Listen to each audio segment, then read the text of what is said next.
Hey, how's it going? I haven't done anything with this tank, apart from the occasional water change, for a very long time.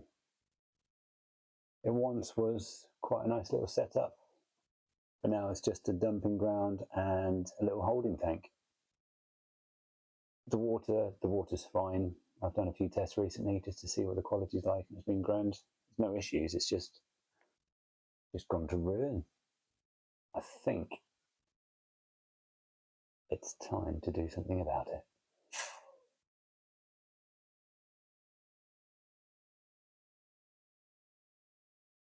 This tank has been running more or less like this for about 2 years, if I'm totally honest with you. But I've dumped plants in here and just sort of let them grow, just done nothing with it. I do a water change once a week, the same with all the other ones in here. That's pretty much it, really. Oh yeah, of course I feed the fish every day or every other day, depending on how well I remember, but I don't know if I'm going to make this little mini fish room any better. Then I think next job is to get this thing done. So it's quite a lot to do. The first thing is getting these fish out, and the shrimp and the snails, and getting all the plants out and finding out what I'm going to keep and what I'm going to get rid of. Give the tank a good old clean. I think the filter and the filter pipes need a good old clean. Now we can start.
I've got all the plants I wanted to save from that scape.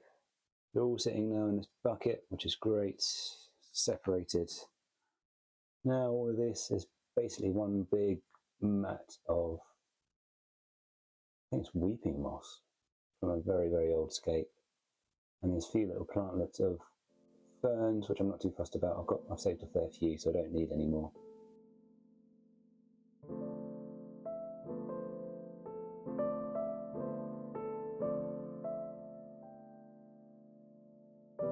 All the fish came out pretty quickly, with shrimp as well. I found quite a lot of baby cherry shrimp, which is always great to see. I've saved loads and loads and loads. I'm going to give it half an hour, just let it all sort of settle down for a bit and keep an eye out for any more cherry shrimp, because that's all cleaned up now. I didn't bother showing you any of that because, frankly, I wouldn't watch that. But cleaned it all up, got everything out, scraped all the glass. There was a lot of stuff caked on it, so that's great getting all of that off. Now I need to think about substrate.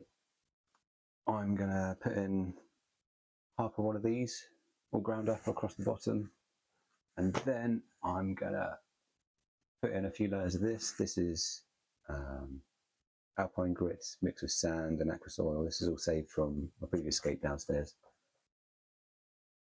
I'm going to put in a small layer of that, and I'm going to cap it off. Well, no, I'm going to add a bit of pond soil on top of that, just a thin layer, mix that in with this, and then I'm going to cap it all off with sand. Let's get that done, and then we can do the fun bit.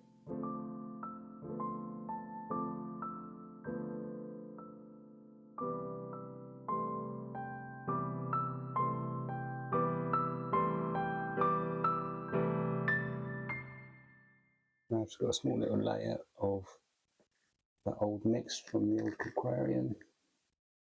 I've bent it up a bit into this corner here. This aquarium is going to be sitting here where all this stuff is here. And this corner is going to be here. So this is going to be the main viewing angle. So I've banked it up at the back there so that I can get a bit of height, particularly with the hardscape. And hopefully the plants afterwards. Right, let's get some pond soil in that now.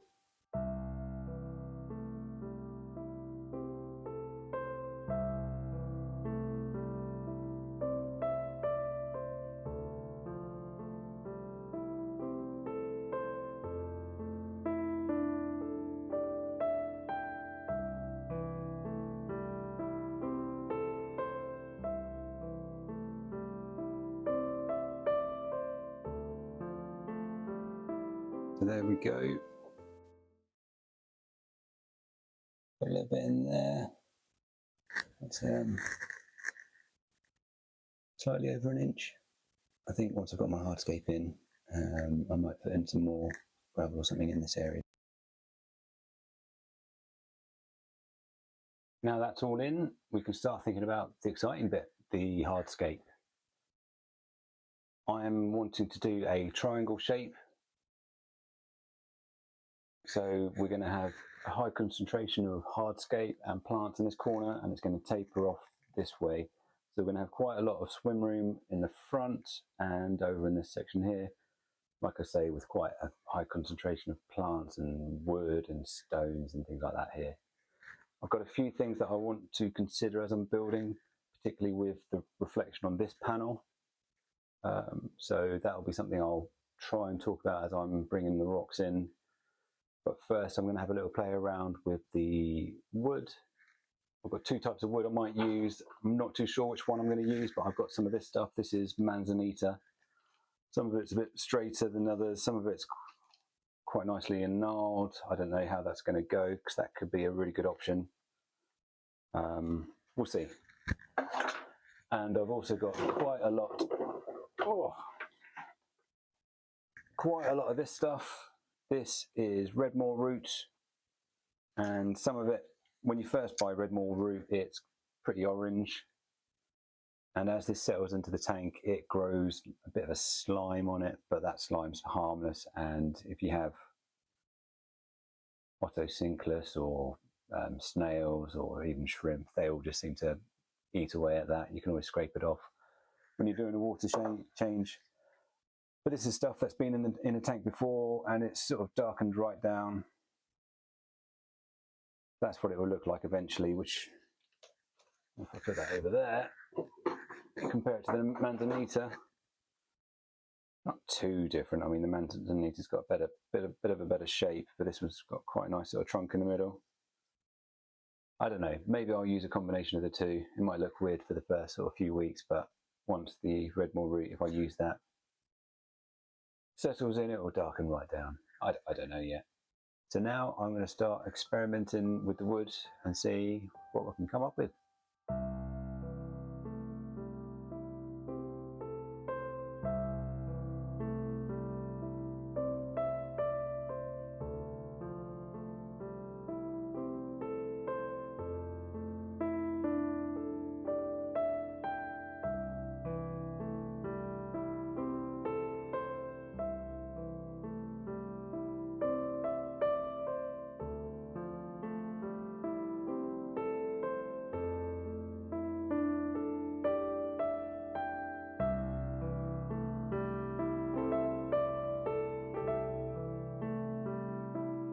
I've got some rocks in.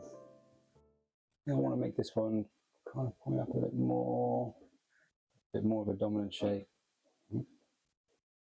Yeah, so I'm having to get that stone a bit further under to make it work. I want this one to be a bit more upright too, so the supporting stone Get that a bit closer. That rotation around.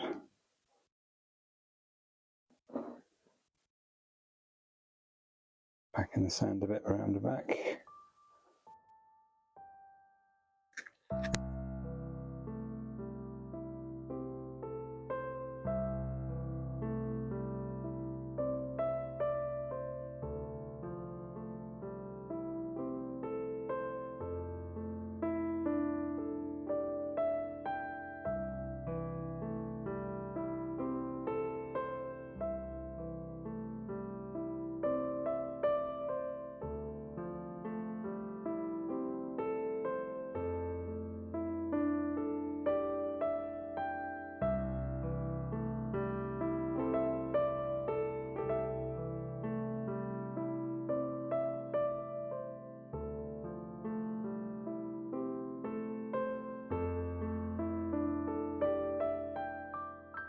There we go, as a first attempt. I think I'm pretty close to being happy with this. I feel like this area just needs a little bit more of something. I've got this little stick, a little bit of manzanita. I'm thinking of maybe trying to get it in something like that. I don't know. Not too sure yet, just a little bit more. Yeah, just a little subtle thing like that. But I think I want to get the rest of this locked down first. Yeah, this little rock here, I'm playing with it a lot. There's a reason for it. And when it comes to planting, and once we've got this thing flooded, hopefully it will all become apparent.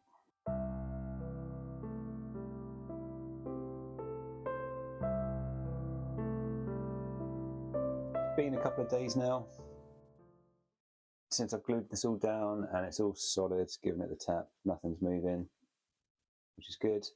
I've also added this extra branch because that sort of area there, I just feel it needed something else to look at, because I'm going to be mainly looking at the scape from this angle. It's just a bit of space just to help sort of fill it out. And there's just one more thing I want to do before I start adding some plants, and that's to get a bit of gravel, detail gravel. I've got some of this Rio Jingo from Denele, however it's pronounced, and it's just going to help sort of just give it a little bit more. I'm just going to put in a little bit around the stones. These little pockets here, I might try and get a few little stones in there just to sort of help reduce the detritus.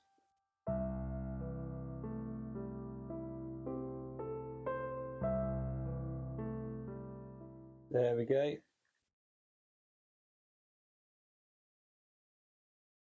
A bit of detail stone just helps add a bit of interest. I'm not going to be putting in any carpet, no Monte Carlo or Marsilia, peargrass, nothing like that.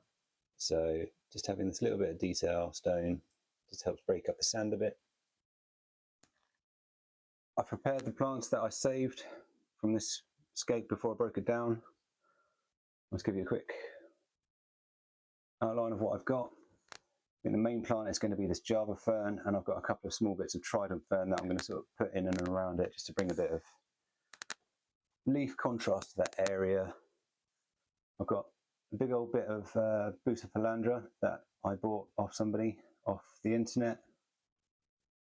I want to make that the main sort of celebratory piece that's going to sit underneath the Java fern in the shade. I've got quite a few clumps of this stuff. I can't quite remember what's the name of it. Schismatoglossus pratoi, SGP. I've got a whole load of this SGP. That's what I'm going to dot in and around, and this stuff is a easy category plant and grows quite nice little clumps, so I'm hoping over time it's going to populate this sort of front open area quite nicely. This is it's a small Amazon sword. It's the dwarf chainsword. I can't remember is it Helianthemum tenellum? I've used some of it in the shrimp jars. So I might put 1 or 2 pieces in, and whatever's left will go into the shrimp jar. I think there's a bit of saved hair grass there.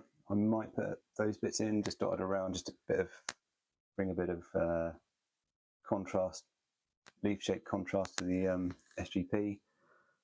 I've got a couple of the fast-growing stems that I'm going to probably dunk in the water. I am also going to probably harvest some of the Rotala HRA from the bowl and sort of put that in that back area there.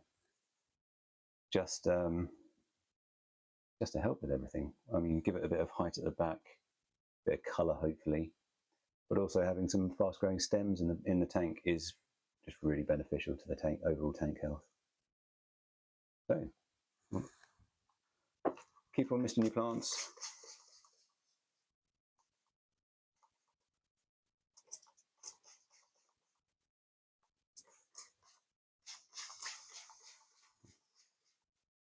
They dry out pretty quickly, these things. These are all aquatic plants now. They're in their underwater state.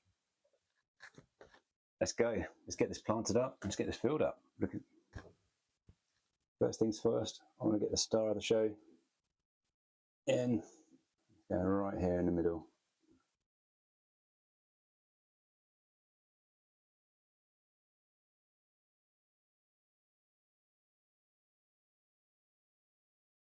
Exactly what I wanted. And that's only going to get bigger and better.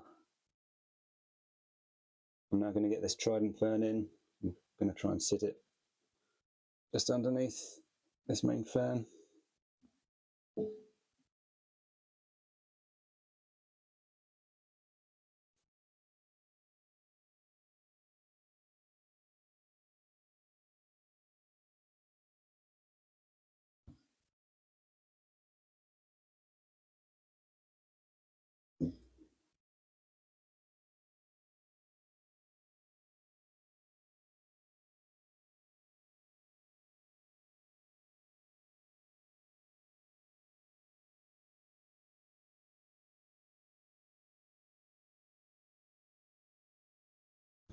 Try is definitely the word.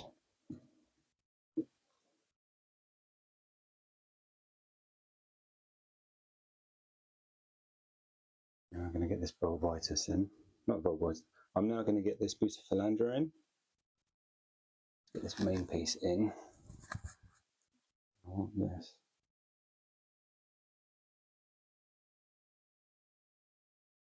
He's sitting down here.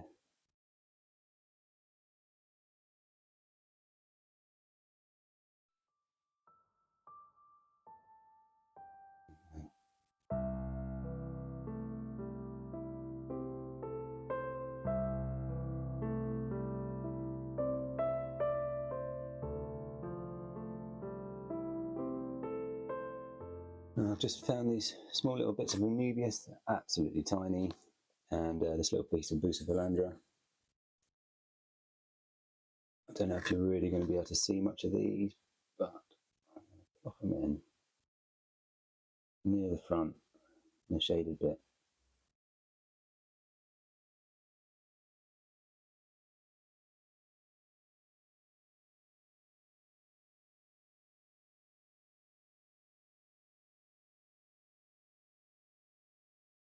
Bucephalandra, I can put this, I reckon, here.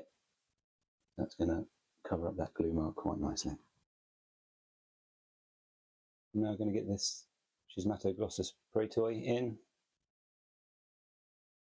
Apparently this can be planted as an epiphyte, but I've always found, the few times I've used it, I find it gets on better just having its roots in the ground. Nice place for it.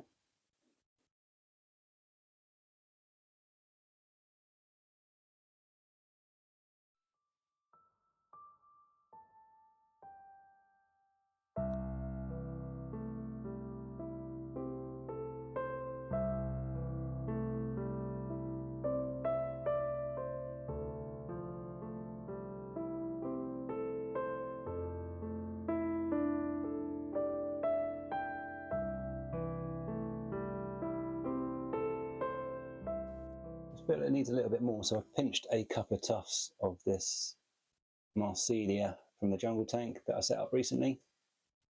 Just just a couple of tufts from round the back where it wasn't really visible. But I don't know, I just feel it needs a little bit more. It gives it a little bit of a shape contrast, not much, but I don't know, I think it's going to fill it out a little bit better in this foreground area. So I'll just get a few bits in.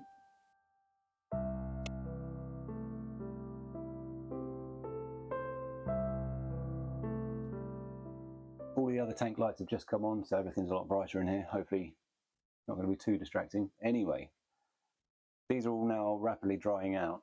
Rather than spraying them down every other minute, I'm just going to get this thing filled up, and that way I can just breathe a bit more and take a bit more time and think about stems and what we're going to do with that background area.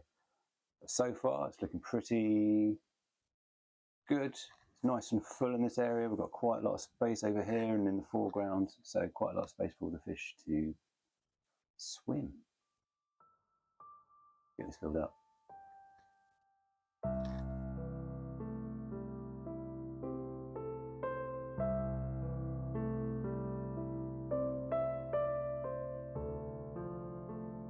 That's the tank now filled up. It's looking pretty good. Nice to step out for a bit. So I just chuck these loose stems in. Let's get rid of these. Yeah, I just did that just so that they didn't dry out and die. Right then. So I've taken a few plants from this bowl here. I've taken some red root floaters, which we'll put in right at the end. I've taken some Rotala HR clippings. I've also taken a few stems of, I think it's called Sturgeon repens. And this is a bit of Hygrophila polysperma and say Limnophilia cessiflora. I think that's what it's called. These aren't going to stay in the scape for too long, but they're just going to be bobbing around to begin with. I might even plant them just to help us start up. But hey, let's get them in.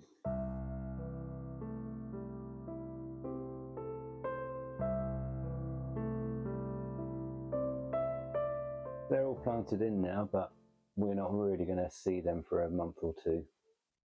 Hopefully they grow in nicely, but I have noticed that this Bucephalandra has come loose, so I'm just going to tuck that back in.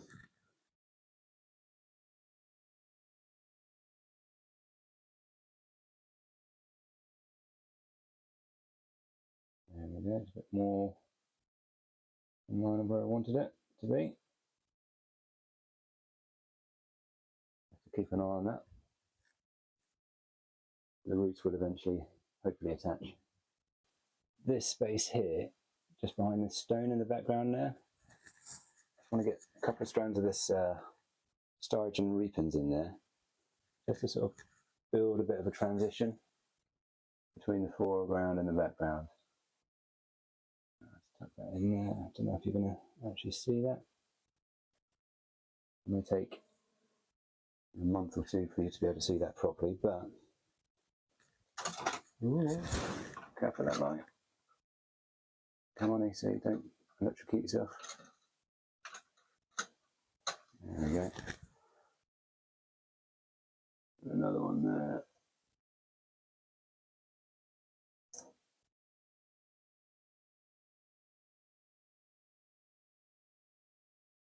As that grows, I will trim and replant in and around that back rock, and that will just sort of create a nice little sort of medium level green area just there, and hopefully the stems will rise up and just sort of fill out this zone here. And again, with the stems, I'll just trim and replant. And also on this side, we put these other few bits of Sturgeon repens in, just in this zone here, just behind that rock, just to fill out this area with nice bits of green. And again, to act as a transition between the foreground and the background. Yeah, so I'll trim and replant as that bushes out and grows up. And this whole sort of area here can become nice and thick and green. That's looking pretty good now. Just need some of those background plants to grow in. But now I think it's a good time to get this filter fitted. So I've got this little Awase Filter Smart 60. I've fitted a heater. I've modded it a little bit. Got the heater in. This nice little nano filter, external filter. That works on that. I've got the same thing set up on that tank over there, and it works really well. It keeps the tank a bit cleaner, less stuff inside the tank, more space for plants and hardscaping fish.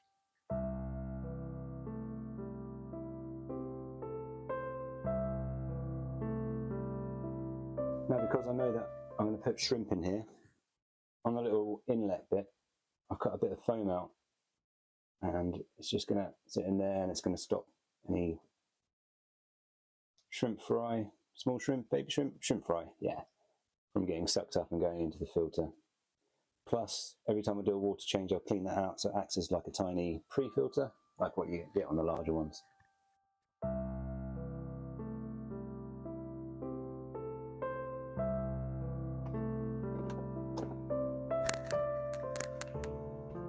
The filter's a bit noisy to begin with. It's just getting rid of trapped air. That'll die off in a minute. A little bit cloudy, but that's to be expected. The filter's been sat full of water for a good sort of week or so now. So it's probably had quite a lot of bacterial die off. So I think just let that flow, let that run for a few days. One last thing to do at this point, and that is to add some floating plants in, just to help with water quality to begin, particularly at the beginning.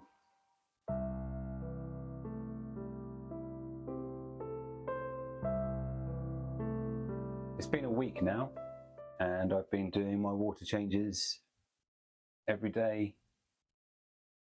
I haven't done a water change today, but what I have done is test the water. And using my API master test kit, I have found that I've got, I don't know if you're going to see it on the camera, it's quite far away, but it's registering 0 ammonia, which is great. Nitrite is also at 0. And nitrate is somewhere between 20 and 40, so it's slightly orangey red. More orange than red. I don't know if that's showing up on camera. And according to the book, that's okay as long as it doesn't exceed 40. So I think this is because we have got 1, a mature filter, and 2, we've reused a substrate and capped everything off with sand so everything's locked in. I think the water is okay for fish, which is what we're going to do in a bit. Overall, the tank is doing quite well. We're getting a bit of die-off from the trident fern, and we're definitely getting a mulm forming on the fresh bit of Redmore roots, the bit that hasn't been in the water yet. Before, sorry, not yet. So we're starting to get some yellow fluff on that. So overall, it's doing pretty well. I think we're ready for a cleanup crew, so we're going to get some shrimp in there. Before I do any of that, I just want to clear up this trident fern because we're getting quite a bit of die off, and I think if we just trim off the old dead leaves, then it might make way for new fresh leaves to come in. And I'll keep an eye on it over the coming weeks, and if it doesn't recover, then I will replace it because I've got some other bits of trident fern kicking around.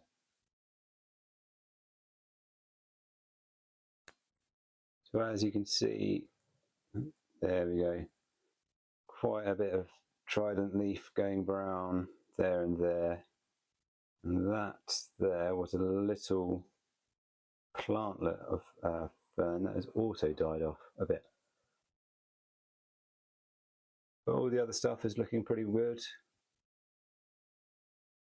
I expect the Bucephalandra to just continue growing slowly because that's what it does, and adjusting because, like I say, most of these have been in the bucket for a while.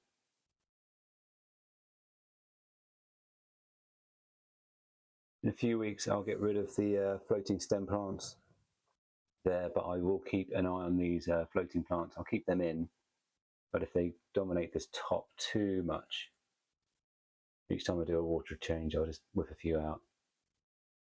If I come around here, I can show you my stem plants are beginning to grow, which is always good because you want fast growing stem plants, particularly at the beginning. It helps just sort of settle everything down. The storage and repens there looking good.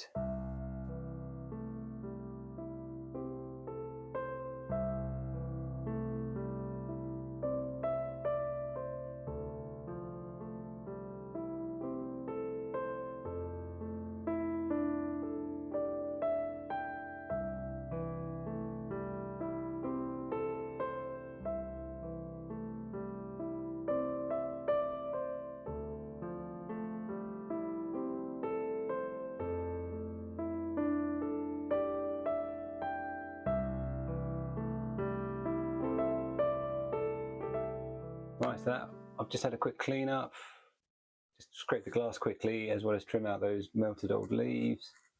And now I'm going to get some shrimp in.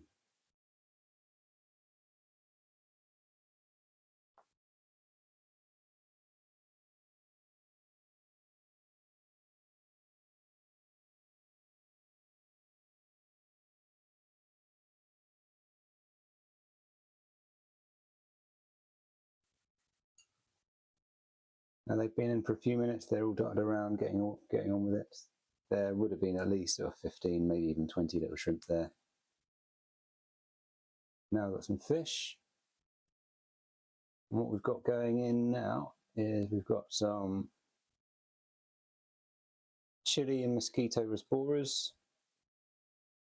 and some pygmy cories.